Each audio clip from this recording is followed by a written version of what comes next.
नमस्कार, आप देख रहे हैं लोकमंच न्यूज और मैं हूं आपके साथ आफरीन। यूपी उत्तराखंड की खबरों में सबसे पहले बात करेंगे देहरादून की। आपको बता दें, उत्तराखंड क्रांति दल ने डोईवाला में पानी की समस्या और अधिक बिल की समस्या पर जल संस्थान में प्रदर्शन किया है और अधिकारियों को ज्ञापन देकर समस्या के समाधान की मांग की है। इस अवसर पर यकेड़ी के पूर्व विधायक और संस्थापक दिवाकर भट्ट ने भी जल संस्थान कार्यालय पहुंचकर यकेड़ी के प्रदर्शन को लेकर कहा है कि डोईवाला वीवीआईपी विधानसभा होने का दंश झेल रहा है और अधिकारी मनमानी कर जनता की समस्याओं की अनदेखी कर रहे हैं। प्रदर्शनकारी नेताओं ने कहा कि अगर जल संस्थान ने जल्द सभी मांगों पर उचित कार्रवाई नहीं की तो फिर यकेड़ी बड़ा जन आंदोलन करेगा।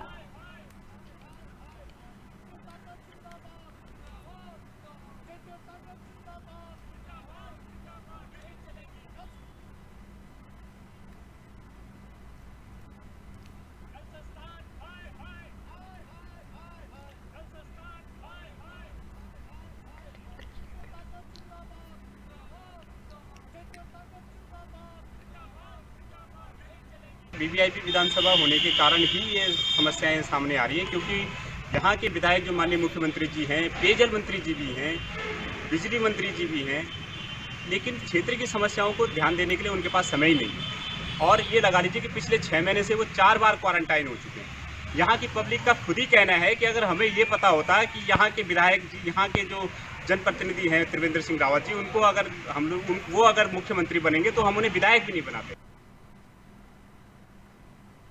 इसी बीच लखनऊ से बड़ी खबर है, जहां पर बिहार चुनाव में सीएम योगी की एंट्री आज से शुरू हो गई है। आपको बता दें कि सीएम योगी आज से रैलियों का आगाज करने जा रहे हैं। साथ ही बिहार चुनाव में 6 दिनों में 18 रैलियां सीएम योगी आदित्यनाथ करेंगे। आपको बता दें कि रामगढ़ में सीएम योगी की पहली जनसभा है और इसके अलावा अरवल विधानसभा में जनसभा करने वाले हैं सीएम योगी आदित्यनाथ। साथ ही आपको बता दें कि रोहतास के काराकाट विधानसभा में 2 बजे जनसभा सीएम योगी आदित्यनाथ करेंगे। बड़ी खबर आपको बता रहे हैं, जहां पर अब बिहार चुनाव को लेकर सीएम योगी आदित्यनाथ, यूपी के सीएम योगी आदित्यनाथ की आज से एंट्री होने जा रही है। लगातार ताबड़तोड़ रैलियों का आगाज आज से करने वाले हैं और कई कार्यक्रमों में सीएम योगी आदित्यनाथ शिरकत करेंगे।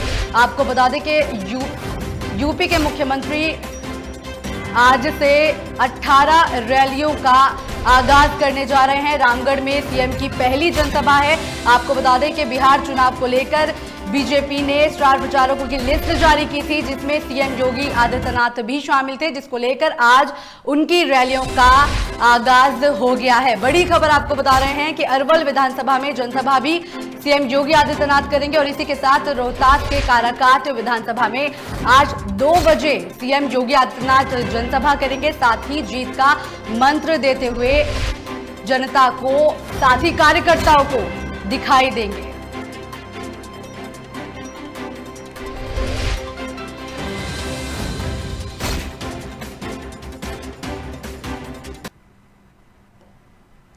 उत्तर प्रदेश के फतेहाबाद से 3 बहनों के लापता होने का मामला सामने आया है। बताया जा रहा है कि तीनों बहनें सोमवार को दोपहर घर से करीब 100 मीटर दूर ट्यूशन पढ़ने गई थी। तब से तीनों बहनें लापता हैं। वहीं परिजनों के तलाश के बाद लड़कियां नहीं मिली तो परिजनों ने इसकी शिकायत पुलिस को दे दी। वहीं सूचना पाकर पुलिस ने मुकदमा दर्ज कर लिया है। साथ ही मामले की जांच पड़ताल भी शुरू कर दी गई है। पुलिस का कहना है कि मामले की जांच की जा रही है। साथ ही पूछताछ में पता चला है कि लड़कियों को दिल्ली के लिए ले जाया गया था और साथ ही कहा है कि टीमें दिल्ली के लिए अब रवाना हो गई हैं।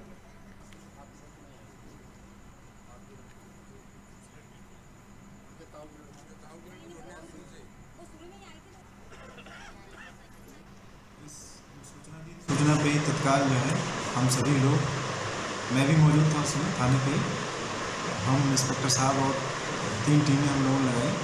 हम लोग इसके बारे में जानकारी की। तो जानकारी करने पे ये जानकारी आई है कि लड़कियों के जो माता पिता हैं वो 5 साल से अलग रहते हैं। इनका विवाह, एक छोटा बच्चा भी है जो माँ के साथ दिल्ली रहता है और ये इसका पिता राजेश है, वो भी दिल्ली में मजदूरी करता है। अभी 6 तारीख को ही वो दिल्ली चला गया है। इसी बीच कानपुर से बड़ी खबर है, जहां पर यूपी उपचुनाव के मैदानों में अब 28 प्रत्याशी उतर चुके हैं। बड़ी खबर आपको बता रहे हैं, 132 प्रत्याशियों ने 7 विधानसभा सीटों से नामांकन किया था, जिनमें 39 प्रत्याशी स्क्रूटनी में बाहर हो गए हैं, जबकि 5 प्रत्याशियों ने अपना नाम वापस ले लिया है। बड़ी खबर आपको बता रहे हैं, उपचुनाव को लेकर आज प्रत्याशियों का नाम वापस लेने का अंतिम दिन है और इसी के साथ आपको बता दें कि 5 निर्दलीय प्रत्याशियों ने नाम वापस ले लिया है। बड़ी खबर आपको यूपी उपचुनाव को लेकर बता रहे हैं, जिसमें 7 विधानसभा सीटों पर उपचुनाव को लेकर अब 88 प्रत्याशी चुनावी मैदान में उतर चुके हैं, जिनमें से 132 प्रत्याशियों ने 7 विधानसभा सीटों पर अपना नामांकन दाखिल किया था, लेकिन इसमें 39 प्रत्याशी स्क्रूटनी से बाहर हो गए हैं। 5 निर्दलीय प्रत्याशियों ने अपना नाम भी वापस ले लिया है। बड़ी खबर आपको बता रहे हैं, 3 नवंबर को यूपी में उपचुनाव होने हैं, साथ ही 10 नवंबर को मतगणना होगी, जिसके बाद पता चलेगा कि आखिर किस पर जनता ने अपना भरोसा जताया है। बड़ी खबर आपको बता रहे हैं, लगातार सभी पार्टियां चुनाव को लेकर मैदान में उतर चुकी हैं और इसी बीच अब सभी पार्टियां जीत का मंत्र देती हुई नजर आ रही हैं और जीत के दावे भी लगातार पार्टियों की तरफ से किए जा रहे हैं।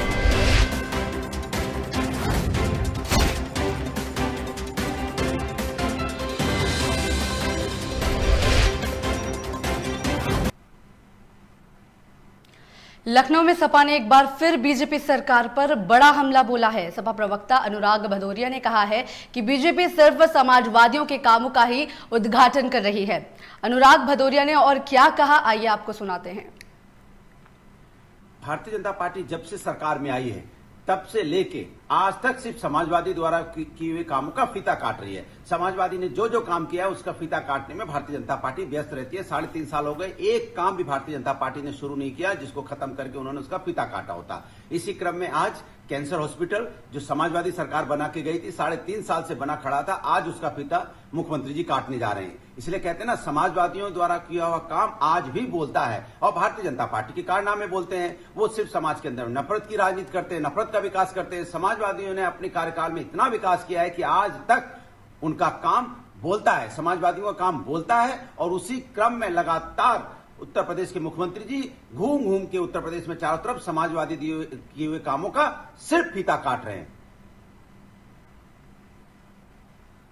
इसी बीच बड़ी खबर लखनऊ से है, जहां पर यूपी सरकार को पंजाब सरकार से बड़ा झटका लगा है। आपको बता दें कि मुख्तार अंसारी को यूपी लाने की कोशिश को अब झटका लगता हुआ नजर आ रहा है। साथ ही आपको बता दें कि मुख्तार अंसारी को पंजाब सरकार ने 3 महीने का बेड रेस्ट बता दिया है। साथ ही मधुमेह और अवसाद की बीमारी का हवाला देते हुए पंजाब सरकार की तरफ से बेड रेस्ट बताने का ये हवाला दिया गया है। बड़ी खबर आपको बता रहे हैं, जहां पर लगातार यूपी सरकार मुख्तार अंसारी को यूपी लाने की कोशिशों में लगी हुई थी, जिसको लेकर अब पंजाब सरकार ने यूपी सरकार को बड़ा झटका दिया है। आपको बता दें कि पंजाब सरकार ने कहा है कि मुख्तार अंसारी को 3 महीने का बेड रेस्ट है और इसी के साथ मधुमेह यानी कि डायबिटीज और अवसाद की मानसिक तौर पर बीमारी को लेकर ये पंजाब सरकार ने हवाला दिया है।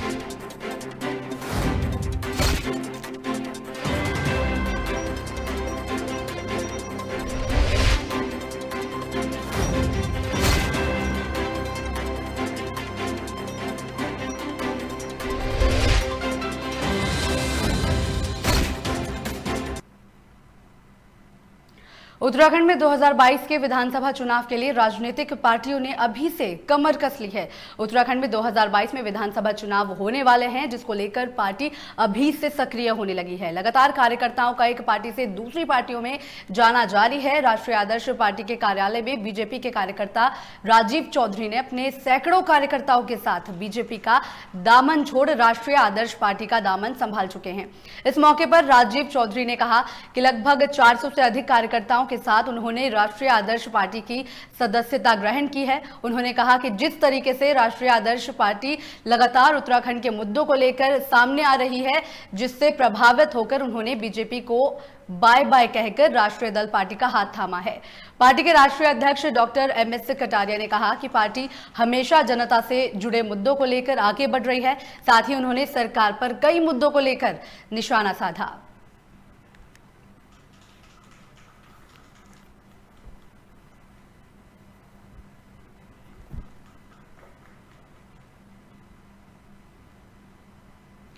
देहरादून के मुख्यमंत्री त्रिवेंद्र सिंह रावत ने उत्तराखंड के उत्पादों के लिए एक अम्ब्रेला ब्रांड बनाए जाने के निर्देश जारी किए हैं। साथ ही मुख्यमंत्री ने जिलाधिकारी को ग्रोथ सेंटरों में स्वयं जाकर वहां आने वाली समस्याओं का निस्तारण करने का भी निर्देश दिया है।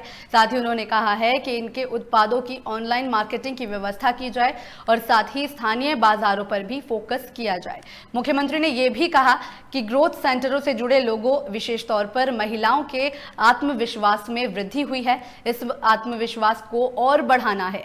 ग्रोथ सेंटर आत्मनिर्भर भारत और वोकल फॉर लोकल का अच्छा उदाहरण है।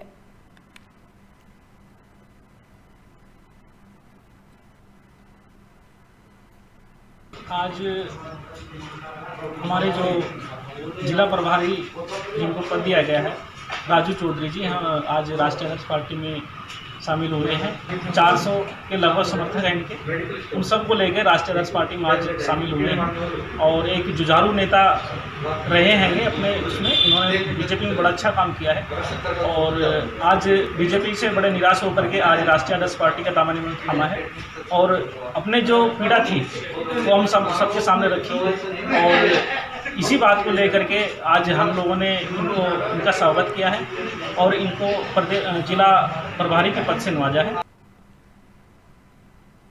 इसी बीच आगरा से बड़ी खबर है, जहां पर अछनेरा में विद्युत विभाग की लापरवाही सामने आई है। आपको बता दें कि पिछले दिन से 1100 हाई टेंशन लाइन पर लगातार बंदर यहां पर लटका हुआ है। साथ ही हाई टेंशन लाइन की चपेट में आने से इस बंदर की मौत हो गई है। आपको बता दें कि 4 दिन से मामले में किसी अधिकारी ने इसको लेकर संज्ञान नहीं लिया है। साथ ही आपको बता दें कि अछनेरा थाने के पास की ये घटना बताई जा रही है। बड़ी खबर आपको बता रहे हैं, जहां पर अछनेरा में विद्युत विभाग की लापरवाही साफ तौर पर देखी जा रही है। पिछले लगातार 4 दिनों से 1100 हाई टेंशन लाइन की चपेट में आया हुआ बंदर लटका हुआ है, लेकिन बावजूद इसके किसी अधिकारी ने इस मामले में संज्ञान नहीं लिया। साथ ही आपको बता दें कि अछनेरा थाने के पास की ही ये घटना है। बड़ी खबर आपको बता रहे हैं, जहां पर हाई टेंशन लाइन की चपेट में आने से ये बंदर लटका हुआ है, लेकिन बावजूद इसके विद्युत विभाग के अधिकारी या फिर पुलिस के किसी अधिकारी ने इस मामले में कोई संज्ञान नहीं लिया, जिसके 4 दिन बावजूद बीत जाने के भी इस मामले में अभी तक कोई कार्रवाई नहीं हुई है।